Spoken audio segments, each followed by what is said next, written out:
दोस्तों, मैं आरती घनश्याम हंस अपने YouTube चैनल मैथ्स हब में आपका स्वागत करती हूँ और आशा करती हूँ कि आप लोग पढ़ रहे होंगे और अपने एग्जाम्स की प्रिपरेशन अभी से ही कर रहे होंगे कि आपके एग्जाम्स ऐसा है कि पहले तो हमारे एग्जाम्स बीच में तो हाफ ईयरली होने लगे थे और अब वापस से फिर वही सिस्टम हो गया है कि एनुअली होते हैं।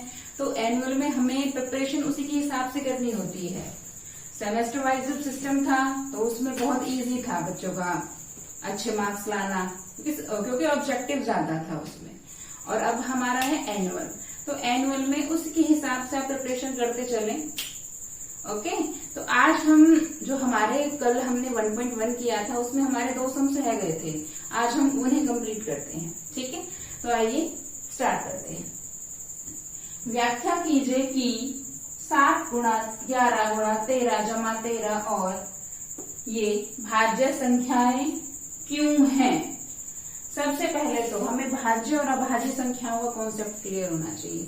हमें ये पता होना चाहिए भाज्य संख्याएं कौन सी होती हैं और अभाज्य संख्याएं कौन सी होती हैं। तो देखें, भाज्य संख्या सबसे पहले यही पता होना चाहिए भी भाज्य संख्या होती क्या है। भाज्य संख्या ऐसी संख्याएं जिसका जो खुद से भाग हो जाती है और औरों से भी भाग हो जाती है। यानी कि कहने का मतलब ये है कि ऐसी संख्या जिसका और गुणनखंड किए जा सकते हैं। जैसे देखो, एक जैसे 9 अपने आप से भी भाग हो जाती है और 3 से भी भाग हो जाती है। ठीक है, और क्या, जैसे 8 है, इसके गुणनखंड क्या होंगे 2 4 अपने आप से भी भाग हो जाती है। ठीक है, अब देखो, एक ऐसी संख्याएं जो जिसके एक से ज्यादा गुणनखंड हो वो क्या कहलाती है, भाज्य संख्या। और अभाज्य संख्या जो केवल अपने आप से भाग होती हैं, जैसे 2 अपने आप से भाग होगा, 3 अपने आप से भाग होगा, 5 7 11 13 17 अब तो ऐसी संख्याएं जो केवल अपने आप से भाग हो और किसी संख्या से भाग ना हो वो अभाज्य संख्याएं कहलाती हैं। और भाज्य संख्याएं ऐसी संख्याएं जो अपने आप से तो भाग होती हैं और उसे भाग हो जाती है। कहने का मतलब ये है कि ऐसी संख्याएं जिनका एक से ज्यादा गुणनखंड होता है वो क्या कहलाती है, हमारी भाज्य संख्याएं। आई होप आपको भाज्य और अभाज्य का डिफरेंस पता चल गया होगा। तो आइए सॉल्व करते हैं क्वेश्चन को।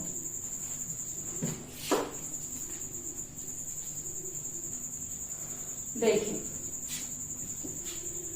हमें ये वाली संख्या है और ये वाली संख्या है। एक संख्या है उसे फैक्टर करके दिया हुआ है। कोई संख्या है, ये दो नंबर्स हैं जिनके हमें गुणनखंड दे रखे हैं। अब हमें ये बताना है कि ये भाज्य संख्या है।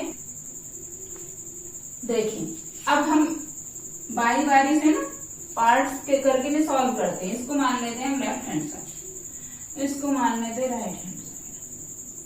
अलग अलग हम इन्हें सॉल्व करेंगे। पहले ये वाला नंबर ले लेते हैं, 7 गुणा 11 गुणा 13 जमा 13।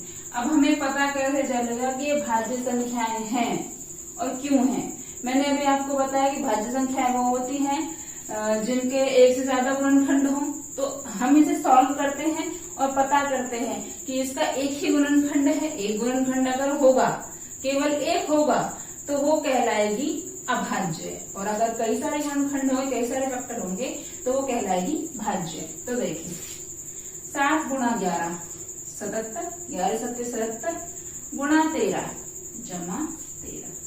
देखो, आपने फैक्टर तो हमें दे रखे हैं। आपने कॉमन काफी समय से आप करते आ रहे होंगे कि कॉमन लेना। कोई भी चीज जो दो उसमें कॉमन हो, एक जैसी हो, उसे हम क्या कर लेते हैं, बाहर ले लेते हैं। देखो, ये और ये प्लस का सिंबल है बीच में।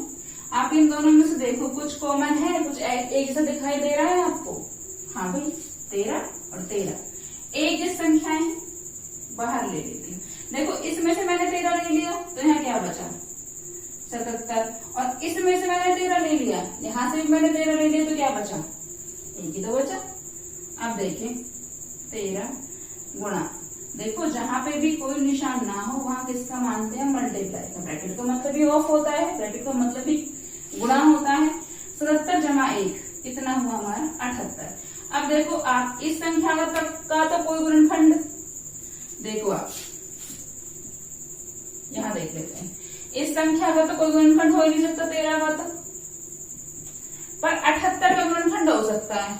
करके देख लेते हैं 78 का गुणनखंड। देखें 2 3 6, 2 9 18, 3 एकम 3, 3 3 9, कितना हुआ फैक्टर 2 गुणा 3 गुणा 13। अब आप देखिए ये भाज्य संख्या हमारे ये फैक्टर आ गए। देखो करना क्या था, सिंपल वे में बता रही हूँ, प्लस था ना बीच में, हमें प्लस को हटाना है, गुणनखंड करके दिखाने हैं, गुणा का निशान आना चाहिए बीच में। सिंपल सा फैक्टर ये है, मैंने ऐसे किया इसको सॉल्व। अब देखो हमारे सारे जो नंबर्स आ रहे हैं वो हमें मल्टीप्लीकेशन में दिखाई दे रहे हैं, 13 गुणा 2 गुणा 3 गुणा 13। ठीक है, अब देखो ये फैक्टर ही तो है किसी संख्या के। अगर अभाज्य संख्या होती तो देखो केवल एक ही फैक्टर होता, कोई सा भी लगा लेते इनमें से। अगर अभाज्य संख्या होती तो केवल एक ही फैक्टर होता, पर ये क्या है, ये भाज्य संख्याएं हैं क्योंकि एक से ज्यादा गुणनखंड है। क्या कहेंगे, यह भाज्य संख्या है क्योंकि एक से ज्यादा गुणनखंड है, एक से ज्यादा गुणनखंड है। अब आइए देख लेते हैं इस पार्ट को।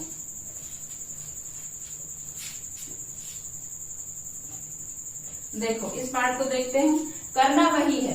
देखो यहाँ पे प्लस का सिंबल आ रहा है, इसको हटा दो भाई, हमें मल्टीप्लीकेशन दिखाना है।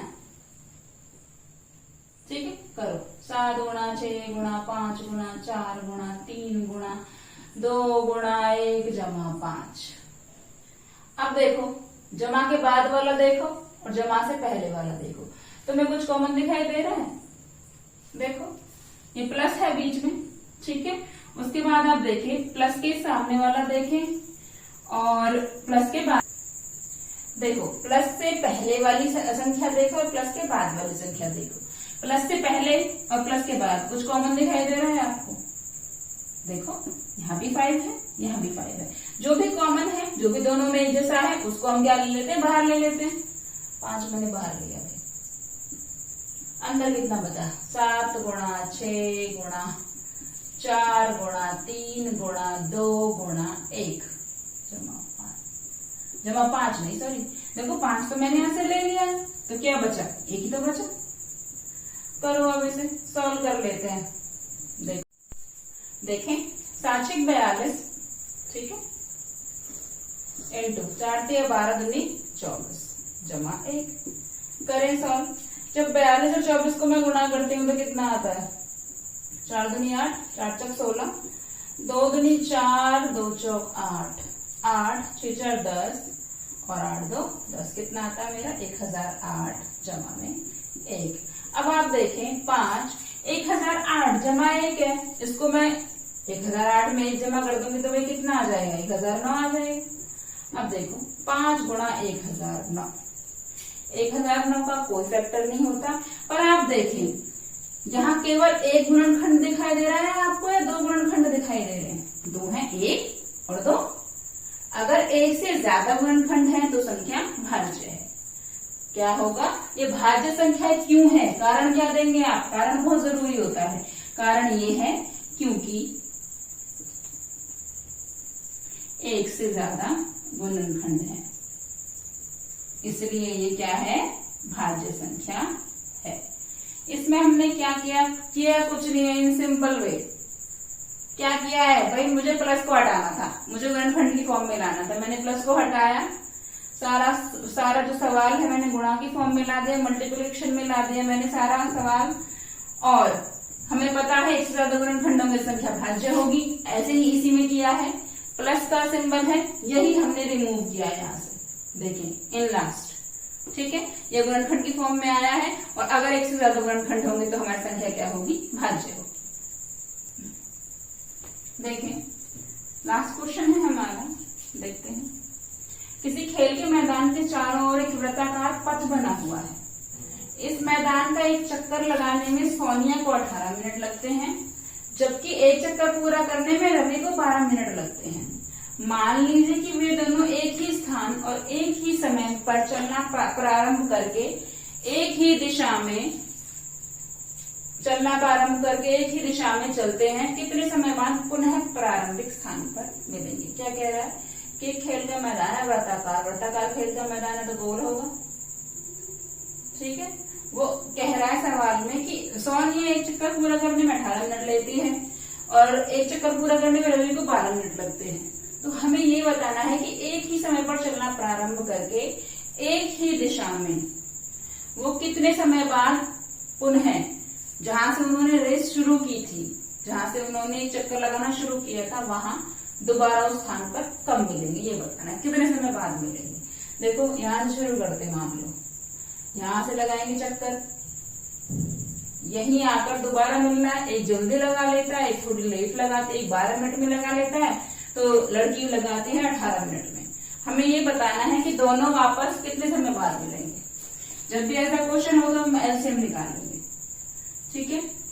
18 सोनिया लगाती है 18 मिनट में एक चक्कर को, और रवि करता है एक चक्कर को कंप्लीट 12 मिनट में। करें, 2 से करना होता है भाजक गुणनखंड।